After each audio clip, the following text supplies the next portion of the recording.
Where does our energy come from? Where does our energy come from? Yeah. That's a good question. I don't know. No one's ever asked me that question. Our energy, I mean, we're made up of atoms and our everything is energy. Okay. But just on a pragmatic level, where Yeah. does our energy, so a lot of people would say nutrition, okay? Okay, It's yeah. an important part of our lives, don't panic, it's organic. I eat well, I'm mindful about that. But have you ever had a wonderful organic meal and still felt really crummy, right? Mhm. Some people say with sleep. Sleep's very important for me. It needs to be quiet. I got to get my, 7.5, 8 hours of sleep. But have you ever had a great night's sleep and then woken up and it's not a good day? Okay. I think our energy comes from our mind and from our psychology. Okay. Mind and body are interconnected.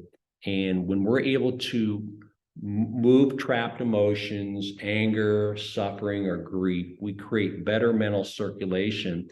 And I think ultimately our energy comes from our mind. If I was to tell you right now that something that you deeply desire is there, it happened, it's going to happen to you today, how would you feel? You'd be like, wow, incredible.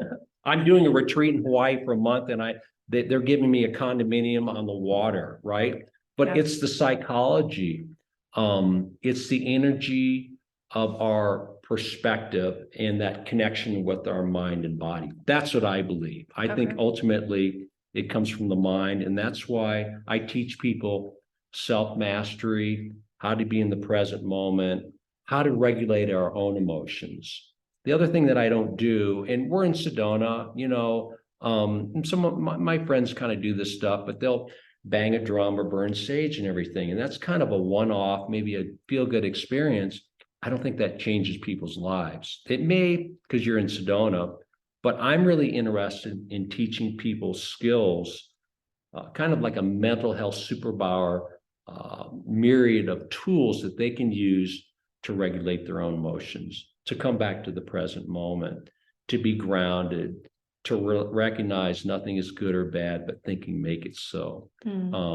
And the self-mastery comes from understanding our mind and being able to tap into the wisdom and depths of our mind for the purpose of more happiness and less suffering. That's what I believe. Yeah, it's so beautifully said. Yeah. So going back to the energy question, I think I'm a very literal person. So I took it as when you were asking that, going down to like the scientific level.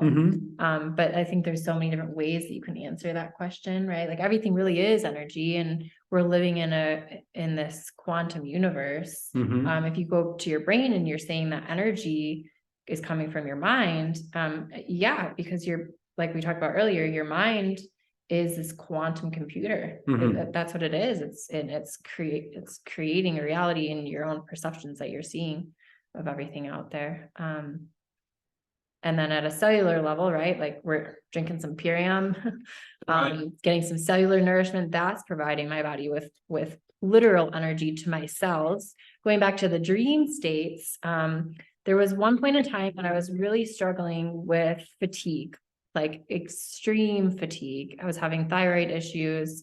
I had to take like a 3-hour nap in the middle of every day and just couldn't get through the day. And so that energy, no matter how much I pushed my mind or like tried to meditate, it wasn't possible. Like my physical vessel, your emotional body, and your mind, your spiritual body all work together in synergy. And so I think energy comes in part from, from God and from source.